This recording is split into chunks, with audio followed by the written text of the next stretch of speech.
Hey guys, Robert and Ingrid here, and we're about to get into Guardians of the Galaxy Volume 2. One of your favorite of the One of MCU. my top five favorites of the MCU.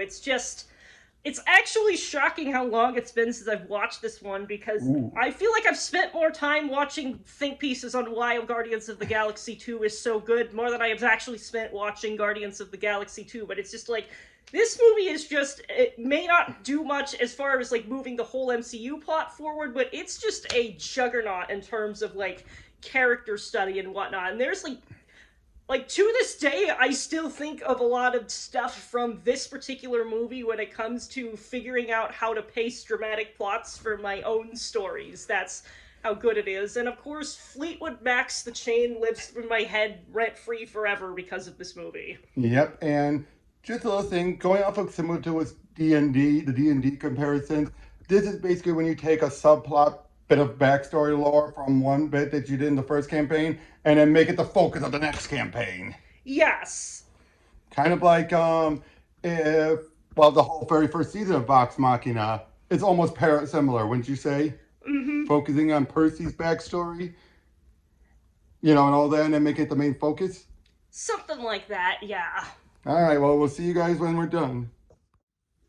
Hey guys, we just got done watching it, and I forgot how much of an impact a gut punch the It's movie had at the still end. just as good. It is, but wow, so much to talk about. Yeah, it's just. Okay, let's start from the weakest to the strongest. Mm-hmm. I've already mentioned my point. Drax. Yeah, I've definitely said got. my piece. You say yours. All right. I've said I mine. it's definitely a case where, okay, he's not necessarily going to be as angsty, but they take it too far into the direction and make his humor way too immature and whatnot. It was kind of needlessly visceral and sexual at times where it didn't need to be. Where it Exactly. felt like. A few nights. This felt like the typical. It felt like most of the worst MCU humor was tacked on to him. Mm-hmm. The type of like a great somber moment, and he just bruised that with a joke.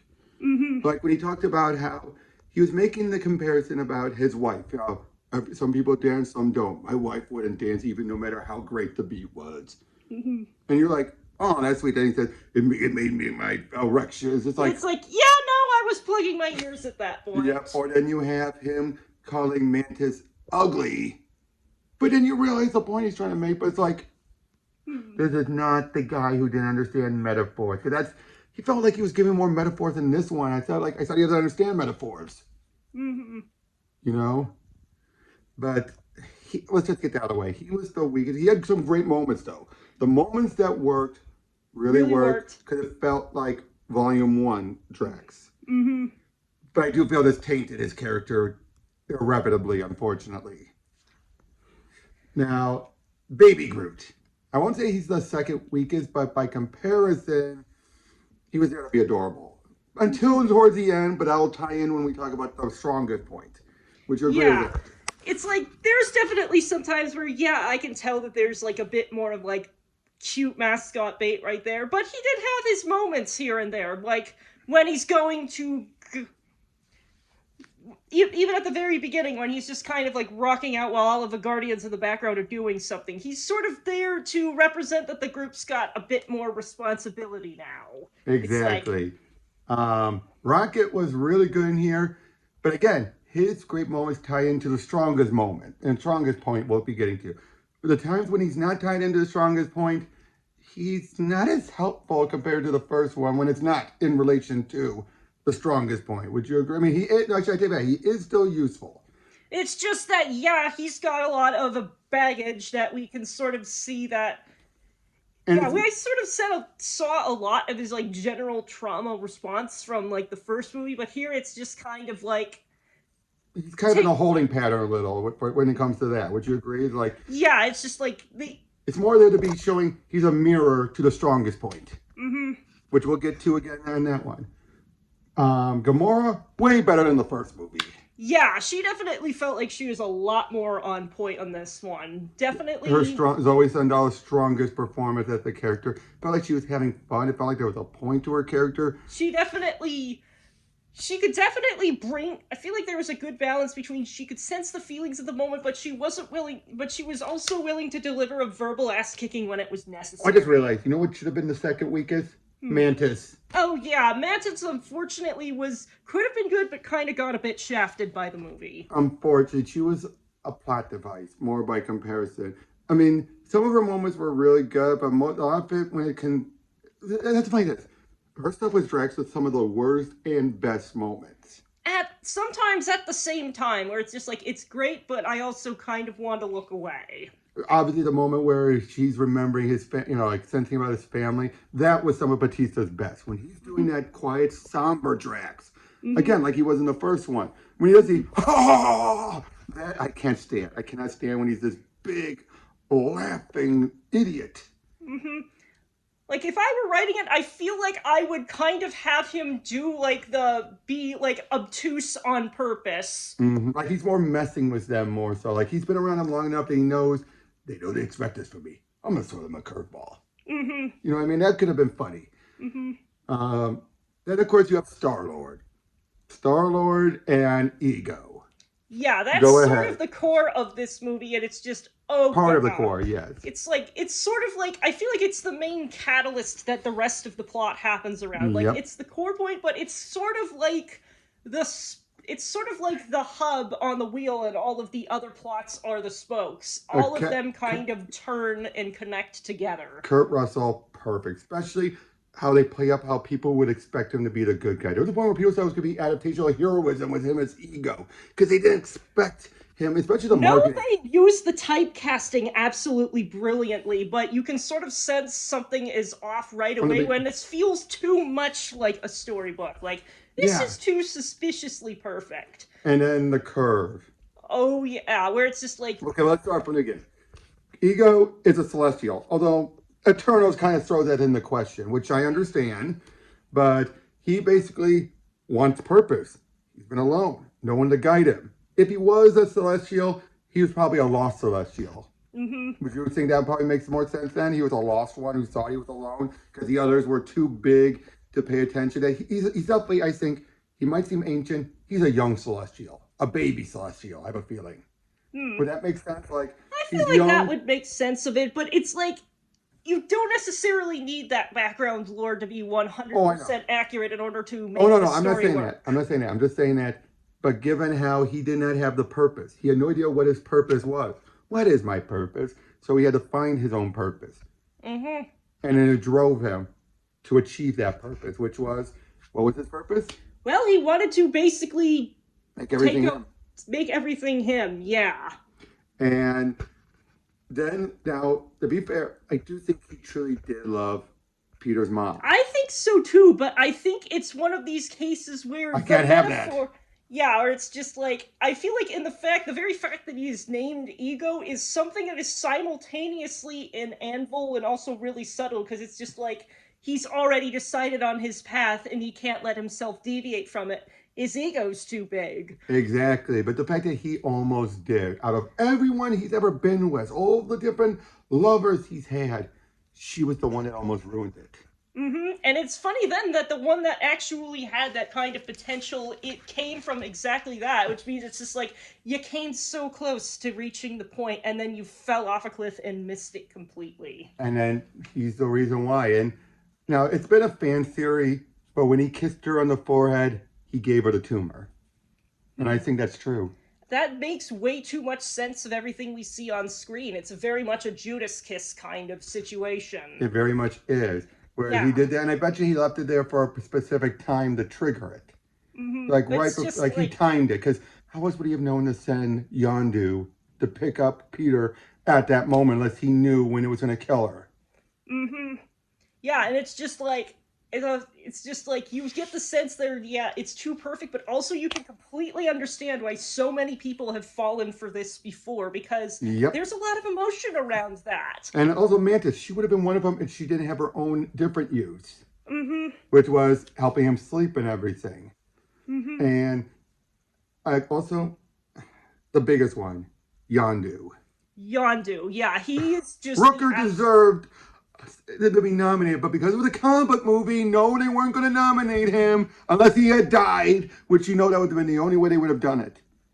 But Rucker, every scene, I cried. Yes. You saw me crying, right? Yes, I wasn't did. blubbering, but I saw it. Oh yeah, I definitely saw it. It's just there are so many lines in this movie that I still remember and that still live rent free in my head years later. You're me. So good. You are me. It's just of course I have issues. That's my freaking father. Exactly. And that moment like that, but just with Yondu. Everything about him. You loved him in the first one, but in this one, though, they take him to a whole new level. Where you find out the truth about, he's been exiled from the main book of the Ravagers because he kidnapped not just one kid, multiple kids. And of course, why didn't he take them? Because he found out what Ego was doing to the kids. How that happens, we never find out. Who cares? Yeah, it's just what matters is that, he finds that out, and as it turns out, there is something of a heart underneath there, even if he doesn't want to acknowledge it at the time. Also, the infighting with the Ravagers, it came to a head. We saw it coming. And now it's finally here. And he kills them all. Except for his one loyal guy, who even then, he was still loyal. Even when he called him out, he was just calling him out. He didn't expect to start a mutiny. Yeah, I mean, it's just you have close friends in your confidence who tell you that because they want you to be better, and everyone else was sort of looking for any excuse to light the powder keg. Exactly. And everything about him in this, though, every single scene, right down to was Groot. Turns out, what did he kept telling Peter why he kept him around? Because he was small and he was able to fit in places that others couldn't. And without saying it, that's the exact same Groot was doing as Baby Groot. Yes, there's that one particular scene that I think encapsulates this the most when he's telling him to go and get his other fin. He fails pretty spectacularly. The toe. The toe. He 5 different times. But the toe is what tells you, right? You're just but it's you have just toes lying around. But it's just he's pretty mean, but he's not mean to Groot once throughout that entire exchange. Calls him Twig. Yeah, he calls him Twig, and he just says, "Oh, okay, here, I'll show you this thing that is on the drawer, so you can find it more easily." And it's suddenly you can understand, hey, yeah, this is his other side. This is exactly the sort of role that he was in before. It's and then once he compared himself to Rocket, that's when Rocket shined as well, because everything, all the stuff Rocket did, you realize Yondu did the exact same thing. Yeah. The exact everything. And this felt organic. It didn't feel forced. It's a case where you reveal stuff that wasn't mentioned. So it's not contradicting anything from the last movie. Because I hate it when they would do that. They revealed it and say, especially all you said to eat me. It was a joke. Not to me. That felt sense because it's you couldn't read it like a joke. Because he kept bringing it, overplaying it. And of course, would you shut up? It's now that you look back, you can see in his own twisted way, Yondu was just ribbing on him. Was he using it to keep Peter around? Probably.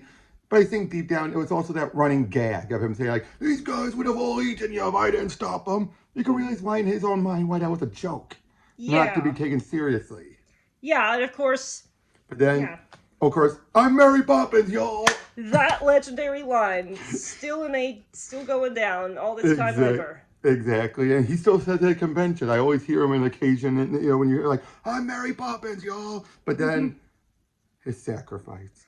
Oh man, this is just second only to Tony's death. I cannot. And they set it up in 2 movies. 2 movies. Sam Gunn is really efficient with this stuff. And the thing is, it wasn't a case of we want to write Tony out. This was a case where he wasn't even certain. They wanted to kill Gamora off originally. Kai convinced them, although I think we now know why. Yes. And it's Yondu dying was just the absolute perfect way to complete this. And he got the send-off he wanted. Yeah, it's funny because in the mutinies, it's you're not going to get that send-off. Oh, he got that send-off because he earned it. Because he earned it. Yes, he earned it. In his final moment, he tried to make up for all of his mistakes as opposed to giving in. Because let's be honest, he did come off like a whiny bitch when he was talking to Sly. Yeah, that is certainly fair. But I think that's why Sly was yelling. It's you keep acting like this, you're not going to get it. You don't deserve it. But he earned it. He took out all the scumbag ravagers that were on his team. Probably something else that I couldn't abide by, I bet. And he helped, and he sacrificed Peter and helped stop Ego from destroying everything.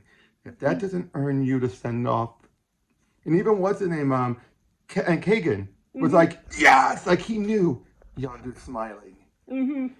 But yeah, and they're like, he may have been your father, but he wasn't your daddy. That was another one of the lines. That's what made me break. That's what made me and- break. That is starting to make me break right now. Just you continue. Yeah, it's just. Yeah, it's like like I said previously, I've watched a lot of think pieces on this movie because it is so damn good. The emotional arcs they managed to trace around family and like friendship and found bonds and how complicated they can be, yet you still are able to stay because people aren't perfect. Nothing is storybook perfect, and if it is storybook perfect, then somebody is trying to sell you something. But it's like it's something that it was real. It's just hearing Peter's eulogy just over like, hey, he's like David Hasselhoff. Yeah, it's just like that's sort of like a through line, like even from the very beginning, which is kind of a story that he initially tells Gamora drunk, but she just like sort of remembers about him. But it's just like he brings that back around and realizing, hey, I had it the whole time. I just couldn't see it because it wasn't necessarily like all of the stories and whatnot. We didn't mention Nebula. Nebula! I adore Nebula. This is the movie that made her one of my favorites. And here's the case. It deviates so much from the comics, but it works. This is one of those few cases where it went from comic accurate to movie exclusive, but it made sense. It's not one of those ones where it was movie exclusive where and that's one thing Gunn does so well. Even if it's something that ends up being a movie exclusive interpretation, he makes it work. Again, like Drax. But here, it's just like, you were fighting and you kept on winning and I just wanted a sister. Yeah, and it's just like, bad dads are just kind of like, bad and like imperfect dads are all over the place in this movie because it's like, Thanos put them in a really fucked up situation there. We had Yondu who was like... Not the best father, but he was a father. He was, yeah, it's like, I feel like you could give him the world's okayest dad mug, and that probably sums him up. Meanwhile, Ego was a literal manipulative bastard. Who had the potential of being a great dad, but he felt his job was more important. And it was a job that he gave himself, so he could have changed the plan at literally any time. But he was too dug into his own heels and was, well, yeah. Funny thing is, how much does that match to real life? How many fathers are there who even have their own startup companies who do something like that? It's like they value having the kid as an extension of their enterprise, not something that they really love. It's like you can take this movie at face value and have a good time, but you start digging and it can be so much deeper and representative of so many different things. It's just like one of Drax's best moments. Friends don't yell at each other. We're not friends. We're family. And that line could have been so corny. And it's still deep down it is, but it's also perfect. It's a perfect corny. Yeah, because it's just like, it acknowledges that like real family relationships that matter can often be extremely, extremely messy, but they are worth having anyway. Now, let's get into talking, since we're not going to be watching the movies, let's talk about how things went with the Guardians after this movie. Infinity War and Endgame. I feel like once you have the context of seeing Star-Lord's confrontation with Ego, you 100% will understand why he did what he did to Thanos once he heard that Gamora had been sacrificed. It's like, I killed your mother.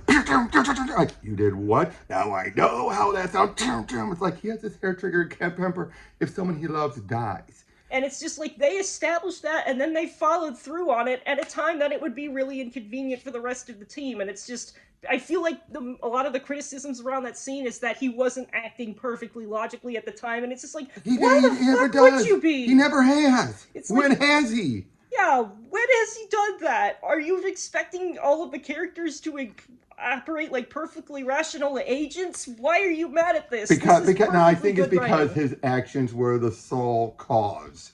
But I will also say this though, Nebula got the biggest character development in those Avengers movies.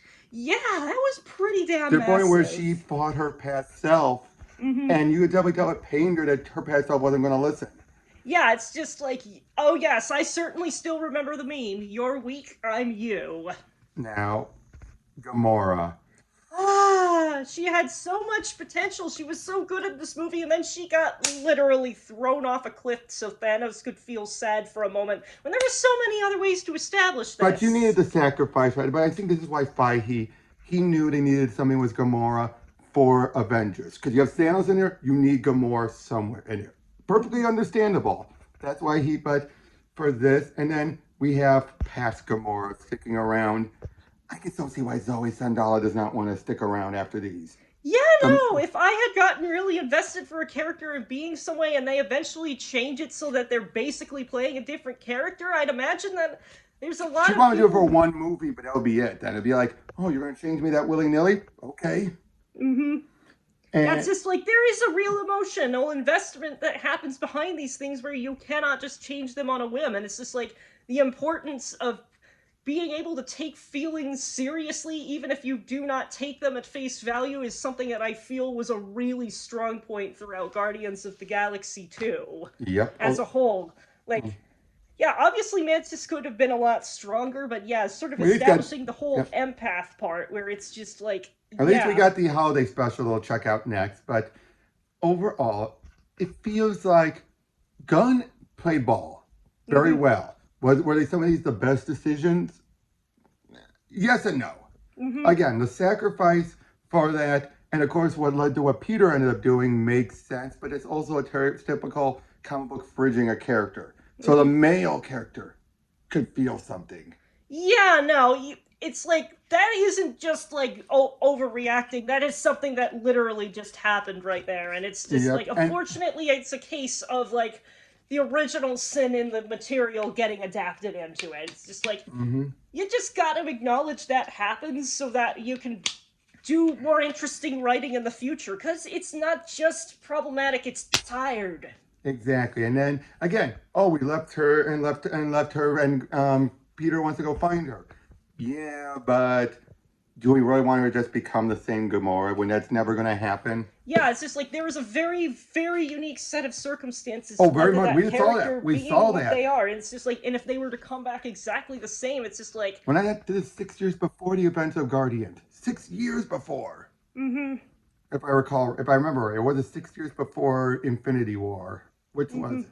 It's hard to tell, but still, regardless, though, this was a Gamora that was. This is still a Gamora that still felt like I'm loyal. She's gonna, and that's what I'm predicting. I'm predicting from Guardians Volume 3, she's gonna be selfish, ruthless, greedy, everything she was beforehand. That's what I'm betting. And I bet you W will be like, no, this is how she always was. You want to bet? yeah. You want to bet? And yeah, but that was Guardians Volume 2. A great one. I see why this is your favorite. I put this tied with the first one, in my opinion. It's just like, there's just so many times where I have specifically gone back to scenes in this movie for creative inspiration and reference for figuring out dynamics exactly like this, which I think is kind of one of the highest compliments I can pay to a movie, which is I still remember it and reference it in music when I create my own stuff years later. Yep. Well, next we've got the holiday special. Nice little short special, and we'll see you all on that one.